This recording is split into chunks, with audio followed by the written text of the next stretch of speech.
Bonjour à tous. Alors normalement, je ne sais pas si moi j'ai pas le retour, mais il y a juste une première diapo qui s'affiche. Alors le sujet dont on va parler aujourd'hui, c'est un sujet d'actualité. Vous en avez forcément entendu parler. Ça fait à peu près 2 ans que c'est une technologie qui a fait irruption dans nos vies. Pour certains, c'est bien antérieur, bien sûr, mais généralement dans l'opinion publique, ce que les gens en connaissent, c'est relativement récent. C'est une technologie qui s'est imposée très rapidement, si bien qu'on parle de nouvelle ère, de révolution, et on compare l'arrivée de l'intelligence artificielle à la révolution industrielle, par exemple, ou à d'autres grands changements que l'humanité a connus. Donc on va parler d'intelligence artificielle, comme c'est écrit ici. Et puis je pense que peut-être que vous vous posez une question. Qu'est-ce qui lui arrive, Alexandre, de parler de ça un dimanche matin? Il aurait pu choisir un bon livre de l'Ancien Testament, bien costaud. Il aurait pu choisir un texte de l'Évangile particulièrement édifiant. Et puis il nous choisit un truc complètement hors cadre. Ça tombe bien que les pasteurs ne soient pas là. Bref, non, je crois vraiment que ce choix se justifie parfaitement parce que en fait, l'IA est partout. Vous en entendez parler tous les jours. Probablement qu'elle influence déjà vos vies sans même que vous en rendiez compte, ou alors en vous en rendant bien compte. Bref, il me semble que nous devons, en tant que chrétiens, nous y intéresser un minimum, et puis avoir quelques idées claires sur ce que ça implique. Alors, on va essayer de faire ça à la lumière des valeurs chrétiennes et de l'Évangile, mais vous avez bien compris, je vais avoir du mal à citer les textes. C'est quand même pas simple, donc vous m'en voudrez pas. En préparant cette prédication, je me suis aussi rendu compte à quel point l'ampleur de la tâche était conséquente. C'est impossible d'être exhaustif, d'une part sur ce qu'est l'IA, d'autre part sur ce que ça implique vraiment dans nos vies, sur toutes les conséquences possibles, d'une part parce qu'on ne sait pas où ça va, ça démarre, et puis aussi parce que c'est déjà franchement costaud. Donc je vais essayer d'être exhaustif, je risque d'aller un peu vite par moment, je ne dirai pas tout, il y en a que ça va frustrer, et puis il y en a d'autres qui vont peut-être être un peu secoués, mais bon, on va y aller tous ensemble. Ça vous évitera peut-être des heures de conférence, sauf si vraiment vous avez envie d'y aller, alors n'hésitez pas, parce que c'est passionnant. Je vais vous donner quelques citations, vous en connaissez peut-être quelques-unes, mais en 2007, un certain Steve Ballmer, pour ceux qui savent qui c'est, Steve Ballmer, c'était le PDG de Microsoft. Steve Ballmer riait lors d'une interview où on l'interrogeait sur la sortie du premier iPhone. Il disait « L'iPhone échouera. Personne ne voudra payer autant. » Je pose ça là. En 2001, Pascal Nègre, qui était alors le PDG d'Universal Music, que certains d'entre vous ne connaissent même pas, je crois, prédisait « Internet, ça ne marchera jamais. C'est pas possible. » En 1927, Henry Warner, le cofondateur de Warner Bros., les frères Warner, affichait son scepticisme à propos du cinéma sonore, en disant « Mais qui diable veut entendre des acteurs parler ?» En 1809, je remonte encore, on peut aller très très loin, l'Académie de Saint-Pétersbourg, au retour d'une mission russe à Bakou, concluait « Le pétrole, c'est un liquide minéral dépourvu de toute utilité, sauf à lubrifier les roues des charrettes. » Voilà. Alors aujourd'hui, je pense que ne pas s'intéresser un minimum à l'IA, c'est un peu faire comme ces 4 personnages dont je viens de vous donner quelques citations, et qui sont malheureusement tristement célèbres. Un petit sondage parmi vous, qui a déjà utilisé ChatGPT, Midjourney, Gemini, Copilot ou un autre voilà. Ok. C'est pas énorme. Ça va. Bon, c'est pas que ça va, c'est que c'est pas énorme. Quelques chiffres. À son lancement, ChatGPT a été utilisé, donc c'est une intelligence artificielle, a été utilisé par 100 millions de personnes en moins de 2 mois. Plus vite que n'importe quelle technologie dans l'histoire. Le marché de l'IA, de l'intelligence artificielle, prévoit une croissance d'un facteur 4 d'ici à 2032 selon les estimations les plus pessimistes. L'IA, c'est plus une affaire de chercheurs, d'informaticiens à lunettes, elle est dans nos vies quotidiennes, elle est vraiment partout. Alors qu'est-ce que c'est que l'IA ? L'IA, ça n'a pas commencé avec ChatGPT, c'est beaucoup plus vieux. c'est un domaine entier de recherche qui remonte aux années 50. À la frontière entre l'informatique, les mathématiques, l'électronique et bien d'autres domaines. C'est un ensemble de techniques qui permettent à une machine d'imiter un comportement, une intelligence, une capacité humaine. Raisonner, comprendre, raisonner, apprendre, comprendre le langage, reconnaître des images, par exemple, et bien d'autres. Vous m'avez bien entendu, l'IA imite. Et c'est d'ailleurs ici, c'est d'ailleurs comme ça qu'un certain Alan Turing, qui est très connu dans le monde de l'IA, c'est un mathématicien, pionnier de l'IA, conçoit ce qu'on appelle le test de Turing, un test d'intelligence artificielle qui consiste à dire qu'une machine est intelligente. C'est une machine qui est intelligente, c'est une machine dont on ne peut discerner dans les réponses qu'elle donne qu'elle est une machine. Un humain pourrait faire pareil. Et avec la montée en puissance des ordinateurs, on a vu, et des bases de données, d'Internet, l'IA a pris un nouvel essor, un nouveau tournant dans les années 2000. Parmi les incroyables accomplissements de l'IA, je peux vous en citer quelques-uns, notamment AlphaFold, pour ceux qui en ont entendu parler, conçu par DeepMind. C'est un logiciel qui permet de prédire, avec une précision remarquable, la conformation des protéines, la configuration 3D des protéines. Ça a valu le prix Nobel de chimie à ses auteurs, informaticiens. Matheux. Ce programme ouvre en fait la voie vers la conception de plein de nouveaux médicaments. C'est totalement révolutionnaire. Avant, pour une protéine, c'était un travail d'une vie entière. Là, maintenant, on a résolu ce problème-là grâce à l'IA. Donc, il faut s'imaginer la révolution que ça peut générer.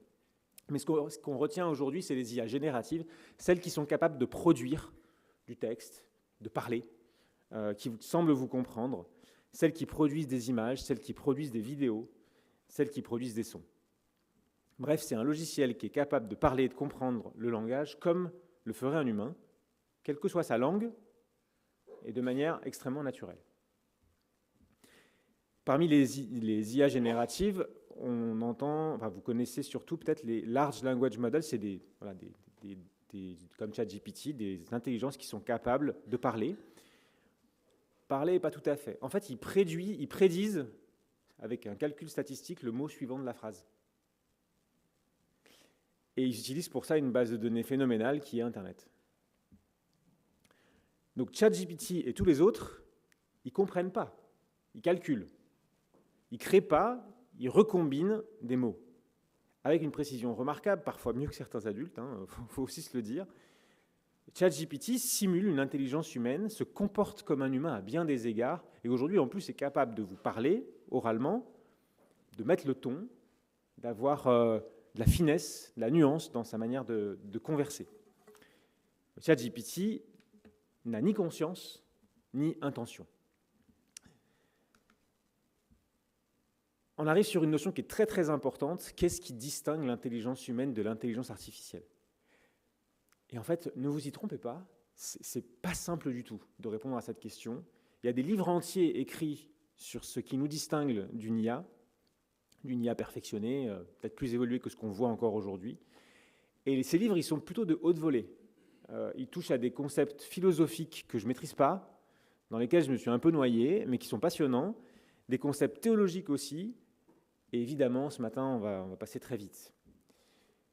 Dans Proverbes, au chapitre 2, au verset 6, on lit « L'Éternel donne la sagesse, de sa bouche sortent la connaissance et l'intelligence ».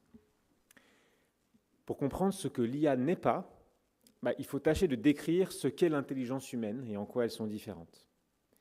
Et pour ça, moi, j'aime bien revenir à Genèse 1, où on lit que Dieu créa l'homme à son image, et la femme, il les bénit, et il leur dit « Soyez féconds, multipliez, remplissez la terre, soumettez-la ». L'intelligence humaine, c'est un reflet de Dieu. Et l'IA, c'est un fruit de cette créativité qu'est l'intelligence humaine, mais ce n'est pas une image de Dieu non plus. L'intelligence humaine, elle a quelque chose de particulier, qu'elle est dans un contexte, elle est contextualisée. L'intelligence humaine, elle est rationnelle, elle est incarnée dans un corps, elle est relationnelle et elle est ancrée dans la vérité. Alors la rationalité, qu'est-ce que c'est ? L'intelligence humaine, on la décline souvent dans la tradition comme avec des termes complémentaires que sont la raison et l'intellect. L'homme raisonne, il cherche du sens, il développe une pensée critique. L'IA, elle fait des corrélations. Elle calcule des probabilités, tandis que l'homme cherche la cause et cherche la vérité. Je vous parlais d'une intelligence incarnée. L'intelligence humaine, elle est liée à un corps. Elle est liée à nos émotions. On apprend à travers ce corps, à travers ces émotions. On parle teinté de ce corps et de ces émotions, de ce qu'on vit, de ce qui nous sommes, concrètement. Nous avons une histoire personnelle. L'être humain est tout entier et en même temps matériel et spirituel. Toute notre expérience de pensée est vécue à l'intérieur et à travers cette expérience corporelle. Une machine, elle n'a ni chair, ni vécu, ni souffrance, ni joie. Elle n'est pas vulnérable, elle n'est pas mortelle. Une machine n'a pas d'intimité, elle ne peut pas se donner. Bref, alors que parfois nous rêvons, et je crois que c'est parfois une erreur chrétienne, mais nous rêvons de nous détacher de notre propre corps, d'être des saints, des incarnés, quelque chose de uniquement spirituel, de le quitter pour nous élever vers Dieu, eh bien, la notion du corps devient extrêmement importante lorsqu'on cherche à se distinguer de ce que peut être une intelligence artificielle. Et je crois que ça doit aussi replacer ce qu'est notre corps dans notre foi. L'intelligence humaine, elle est aussi relationnelle. Alors, c'est une expérience, évidemment, nous vivons des relations, et cette intelligence s'exprime à travers le dialogue, bien souvent. C'est vrai que le langage est quand même quelque chose d'assez fondamental qui a été atteint par la machine. C'est une vraie révolution. Cette relation s'exprime pleinement dans le dialogue, dans la collaboration et dans la solidarité. Nous sommes poussés à la communion avec nos pairs et, in fine, avec Dieu. L'amour de Dieu ne peut pas être séparé de l'amour du prochain. Les chrétiens sont appelés à imiter le Christ en aimant leurs frères et sœurs. La vocation humaine, c'est d'aimer et c'est pas de savoir. Tout à l'heure, Franck l'a dit, supposons que j'ai le don de prophétie, que je comprenne tous les mystères, que je possède toute la connaissance, supposons même que j'ai dans toute sa plénitude la foi qui peut transporter les montagnes. Si je n'ai pas l'amour, je ne suis rien. C'est ce qu'on lit dans 1 Corinthiens 13. L'IA peut imiter des comportements affectifs. Peut-être que certains d'entre vous l'ont vu. C'est assez bluffant. L'IA vous parle comme si vous aviez vraiment quelqu'un à côté de vous qui met un ton, une expression, teintée d'émotion, mais elle ne connaît aucune véritable relation. L'IA produit du texte, simule un ton de voix, une émotion. Elle ne ressent pas, elle n'aime pas. Et puis enfin, l'intelligence humaine, elle a un rapport à la vérité. Alors, il y a beaucoup d'autres choses qu'on pourrait décrire pour parler de l'intelligence humaine, mais j'aime bien ce dernier point. Ceux d'entre vous qui l'ont déjà testé savent que l'IA commet des erreurs incroyables. Elle vous sort des trucs quand vous êtes sur un domaine que vous connaissez et vous dites « c'est pas possible qu'elle se plante à ce point ». L'IA ne distingue pas vérité et mensonge. L'IA calcule des probabilités. Des probabilités, alors c'est d'ailleurs un vrai sujet de recherche, d'arriver à rendre l'IA plus sûre dans ses réponses. On n'en est pas encore à une fiabilité extrême, je pense qu'on arrivera à bien mieux que ce qu'on a aujourd'hui, mais en tout cas, l'IA génère des réponses probables, pas vraies ou fausses. Et l'homme a besoin de la vérité. L'homme se fonde sur le réel, ou en tout cas sur son expérience du réel. La vérité, c'est la base de notre conscience. Nous sommes conscients de nous-mêmes, conscients au monde, conscients aux autres, conscients à la réalité, conscients à la vérité.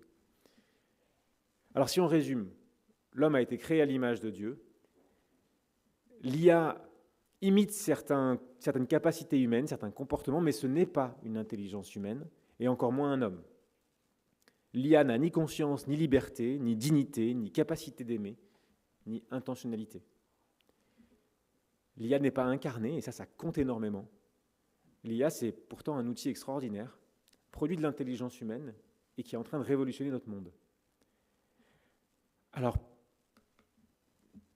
on va parler un peu des bénéfices et des dangers de l'IA.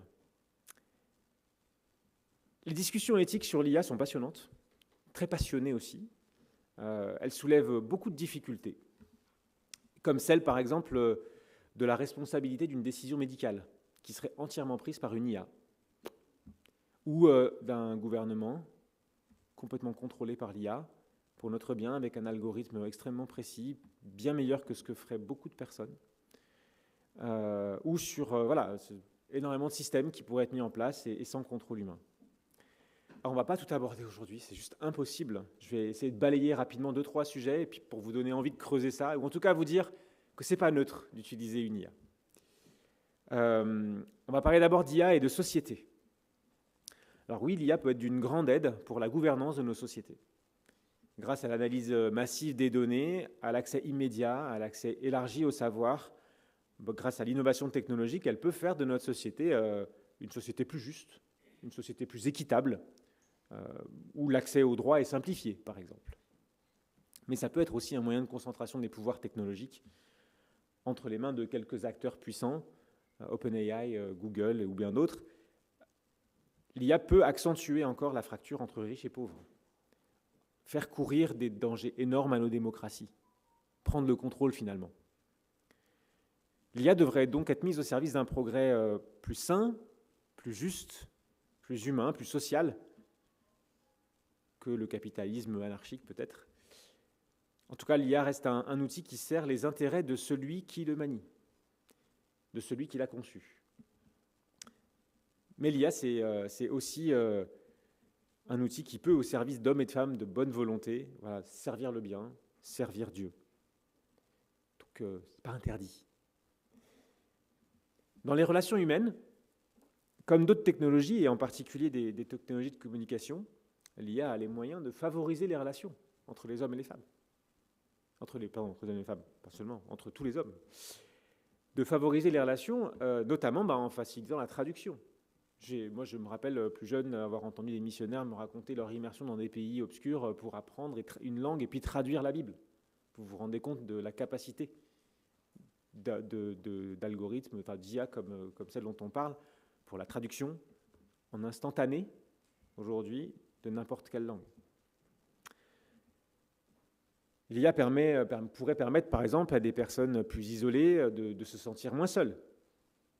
Mais elle peut aussi fortement entraver notre rencontre avec la réalité, notre rencontre avec l'autre. Elle pourrait renforcer l'isolement social, remplacer des relations incarnées avec des simulacres de dialogue, des calculs de probabilité, remplacer des relations sincères, chargées d'histoire, où on se livre, où on est vulnérable finalement par ces simulacres de dialogue. Les relations qu'on peut avoir sont enracinées en théorie dans la compassion, dans l'amour, pour le bien de l'autre.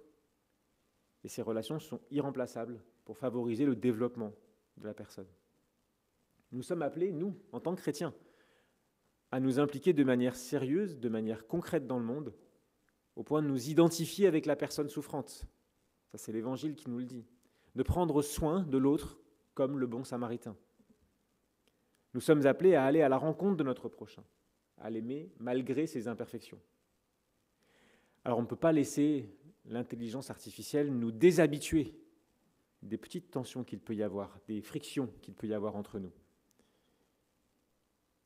de la réciprocité dans la relation, nous déshabituer à mettre des formes dans notre manière de parler, à essayer d'être à l'écoute de l'autre. Vous ne faites pas ça quand vous parlez avec une IA, pas besoin de dire merci ou s'il vous plaît. Dans Hébreux, au chapitre 10, nous lisons « Veillons les uns sur les autres pour nous encourager mutuellement à l'amour et à la pratique du bien. Ne délaissons pas nos réunions comme certains en ont pris l'habitude. Au contraire, encourageons-nous mutuellement. Et cela d'autant plus que vous voyez se rapprocher le jour du Seigneur. » Dans l'économie et dans le travail, l'IA évidemment change beaucoup de choses. On nous dit que de nombreux emplois vont être créés, beaucoup risquent de disparaître aussi. De toute façon, il y a une adaptation qui va se faire. Dans quel sens, je ne sais pas. L'IA risque de contraindre des travailleurs à se limiter à des tâches moins intéressantes, oui, voire à les remplacer. L'IA, elle a été conçue par des compagnies internationales qui sont guidées par le profit tout de même. Il y a peu de chances que ces compagnies investissent pour que les laissés pour compte, les plus faibles, les plus modestes, les moins doués, puissent se frayer un chemin facilement. Il faudra pour cela que l'IA passe dans des mains peut-être plus pures, au service d'intérêt général, ou en tout cas emprunte d'autres valeurs. Rappelons ici que le travail humain ne doit pas être au service du profit, mais c'est en soi une valeur que de travailler, ça fait partie du développement de la personne que de produire quelque chose. Ça fait partie de nous que de travailler. Ce n'est pas seulement juste pour gagner notre pain que nous travaillons. Ça fait partie du sens de la vie sur Terre. Et une IA qui est conforme aux valeurs chrétiennes ne visera pas à supprimer le travail, mais en tout cas, elle essaiera de le rendre plus digne, plus juste. Quant à la santé, là, je parlais tout à l'heure du diagnostic, évidemment, l'IA est parfois plus performante qu'un médecin dans certains diagnostics de certaines maladies. Dans des cas cliniques, elle est plus efficace parfois. Elle donne des réponses parfois plus rapides, plus fiables. L'IA peut détecter de manière plus précoce une maladie en lisant par exemple des milliards d'IRM en quelques secondes. Elle peut proposer des traitements plus personnalisés. Mais si l'IA se met à remplacer le soignant, si l'IA se met à être une barrière entre le médecin et le patient, comme un répondeur automatique, si vous avez mal au pied, tapez 1, si vous avez mal au... Voilà. Alors on serait face à une très mauvaise utilisation de cette technologie. Ça aggraverait encore la solitude du malade, qui souvent est déjà bien seul. Ça mettrait à mal la solidarité entre les personnes souffrantes et transformerait le métier de soignant en un métier technique, mais vidé un peu de son sens d'être dans la relation avec le patient. Dans l'évangile de Marc, on lit qu'un lépreux s'approche de Jésus et lui demande de le purifier. Et au chapitre 1, versets 41-42, on lit « Jésus, ému de compassion, tendit la main, le toucha et dit « Je le veux, sois pur ». Aussitôt, la lèpre le quitta et il fut purifié. La compassion de Jésus, dans ce passage, elle n'est pas superflue. Il y a une relation qui s'instaure. Et je crois que dans la relation entre le soignant et le soigné, ça aussi, il y a quelque chose qui n'est pas superflu. Dans l'éducation, l'IA est capable, par exemple, de se transformer en un professeur particulier. C'était d'ailleurs un des moyens de communication très très puissants de ChatGPT qui montrait un enfant qui n'avait pas compris un problème de maths, et le père qui demande à l'IA de lui expliquer, étape par étape. Et l'IA est juste brillante et explique le problème de maths en interface avec l'enfant, et l'enfant trouve la solution tout seul, grâce à l'explication pas à pas de l'IA. Mais éduquer, enseigner vraiment, c'est pas remplir la tête d'idées à des enfants ou à des adultes, peu importe, mais éduquer, c'est participer à la formation intégrale de la personne, c'est dans ses diverses dimensions, intellectuelle, spirituelle, culturelle. Éduquer, enseigner, c'est aussi incarner une discipline, incarner la connaissance de cette discipline, la passion qu'on transmet. Plus simplement, l'utilisation massive et inconsidérée de l'IA favorise la dépendance cognitive aussi. C'est-à-dire que ça fait perdre le goût de l'effort, perdre le goût de la mémorisation. Le niveau en calcul mental des élèves qui utilisent beaucoup trop leur calculatrice, vous voyez bien que ce n'est pas forcément les plus doués. Et parfois, même certains utilisent tellement leur calculatrice qu'ils ne sont même pas capables de distinguer une faute de frappe quand ils ont tapé un calcul et ils écrivent un résultat qui est juste rien à voir. L'ordre de grandeur n'est pas le même et ce n'est pas grave, ils l'écrivent quand même et ne se rendent pas compte de l'énormité de l'erreur qui est commise là. Imaginons la même chose avec une IA. On a besoin de pouvoir critiquer ce que produit une IA.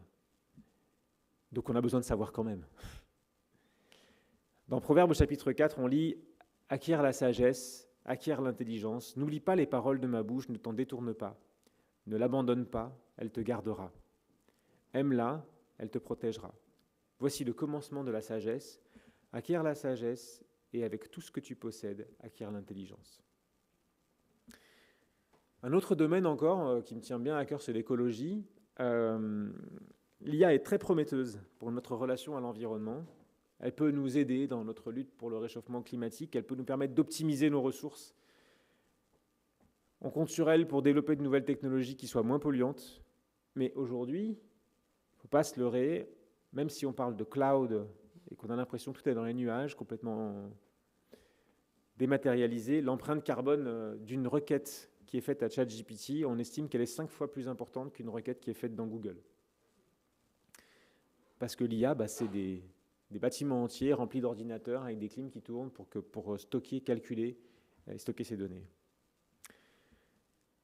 On ne peut pas oublier notre rôle de gardien de la création. L'Éternel Dieu prit l'homme et le plaça dans le jardin d'Éden pour le cultiver et pour le garder. Ça, c'est en Genèse, chapitre 2. Un autre sujet qui, je crois, touche l'actualité de manière assez impressionnante sur la guerre. L'IA rentre dans les conflits qui pullulent sur la planète. Je vais passer directement sur les apports de l'IA dans les guerres, mais je vais en venir à la mise en garde. Un sujet extrêmement intéressant qui est mis en avant par les éthiciens, par ceux qui font de l'éthique, c'est d'imaginer des armes autonomes, qui choisissent tout seuls leur cible et qui tuent. C'est les armes du futur. C'est un peu un tabou de parler de ça aujourd'hui, c'est-à-dire que tout le monde s'accorde à dire que c'est juste infranchissable, cette limite-là, qu'une machine puisse prendre une vie humaine sans même qu'un humain ne le décide. Mais pourquoi on parle de ça et pourquoi c'est si important, c'est parce qu'on peut imaginer aujourd'hui une guerre où les belligérants ont recours à des armes et ne subissent aucune perte. Et en plus ne sont pas complètement responsables des pertes qu'ils ont causées. Et ça rendrait le coût de la guerre finalement acceptable. La guerre n'est plus l'ultime recours. Donc vous voyez le danger qui se profile, bien évidemment. Puis la relation avec Dieu, alors en termes de spiritualité, l'IA peut être un outil au service de la diffusion de l'Évangile, ça je le crois profondément. Je crois que si vous avez une question théologique à poser à l'IA, vous serez bluffé par la réponse. Il suffit de dire quelle est votre obédience et vous avez la réponse adaptée. Hein. Et c'est précis et c'est parfois bluffant. L'IA permet bien sûr des traductions accélérées de passages bibliques ou de livres. L'IA permet l'accessibilité aux sourds et aux malvoyants, puisque l'IA peut vous lire un texte sans problème, ou vous raconter un livre, ou vous le résumer, si vous n'avez pas envie de le lire. Mais nous voyons aussi des pratiques apparaître où les utilisateurs parlent à ChatGPT comme ils comme ils pourraient prier, comme ils parleraient à un psy, comme ils parleraient à quelqu'un, ou ils livreraient leurs difficultés, leurs émotions. Et finalement, des gens qui utilisent l'IA comme dans leur quête de transcendance. Alors, oui, l'IA peut préparer une prédication brillante pour un culte, bien meilleure que celle que je vous fais ce matin, mais on est loin d'un message personnel, inspiré, un message qui est travaillé spécialement pour une communauté et qui vit et qui avance avec le Seigneur. Donc il faut rappeler que la présomption de remplacer Dieu par une œuvre de ses propres mains, c'est une idolâtrie, contre laquelle toute l'Écriture nous met en garde. L'utilisation de ChatGPT comme on pourrait prier pour pouvoir progresser avec Dieu, ou comme on pourrait se livrer à un psy, finalement on n'est pas très loin d'ériger l'IA en veau d'or. Alors, quelques petites pistes pour conclure, pistes de réflexion pour vous et pour l'intégration pratique de cet outil qu'est l'IA, parce qu'on pourrait continuer longtemps. Ce que je dirais, c'est d'abord, l'IA, c'est un outil très performant, mais c'est un outil. On ne peut ni le diaboliser, ni l'idolâtrer. Ça n'est qu'un outil. Il faut essayer de l'évaluer à la lumière de la parole. Comme nous dit un Thessalonicien, examinez toutes choses et retenez ce qui est bon. Alors, dans les questions qu'on peut se poser, moi, je retiens 2-3 points sur lesquels vous pouvez réfléchir quand vous utilisez une IA. C'est d'abord la finalité. Pourquoi et pour qui j'utilise cette IA? Est-ce que la finalité sert l'amour de Dieu et du prochain? Est-ce que je pourrais utiliser une autre technologie pour arriver aux mêmes fins? Ça, c'est des questions qu'on peut avoir un peu avec soi à chaque utilisation. La vérité, est-ce que j'assume la responsabilité de vérifier ce qui sort, ce que produit l'IA? Parce que sinon, en fait, je me laisse juste berner par un grand mensonge. La relation. Est-ce que l'usage que je fais de l'IA favorise ou abîme mes relations humaines concrètes? la justice, qui profite de cette intelligence artificielle, qui est laissée de côté, qui est exploité, dans ma manière d'utiliser aussi.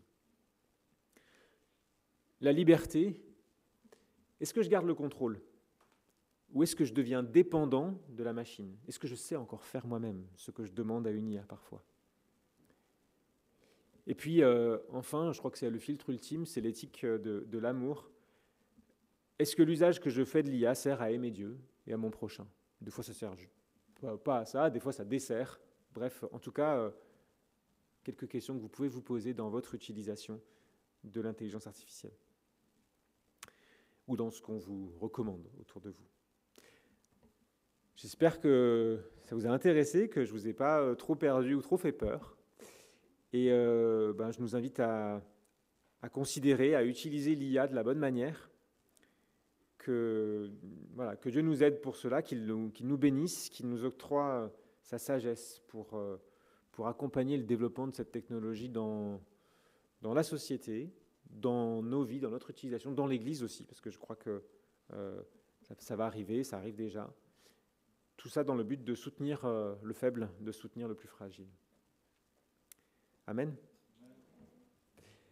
Merci beaucoup.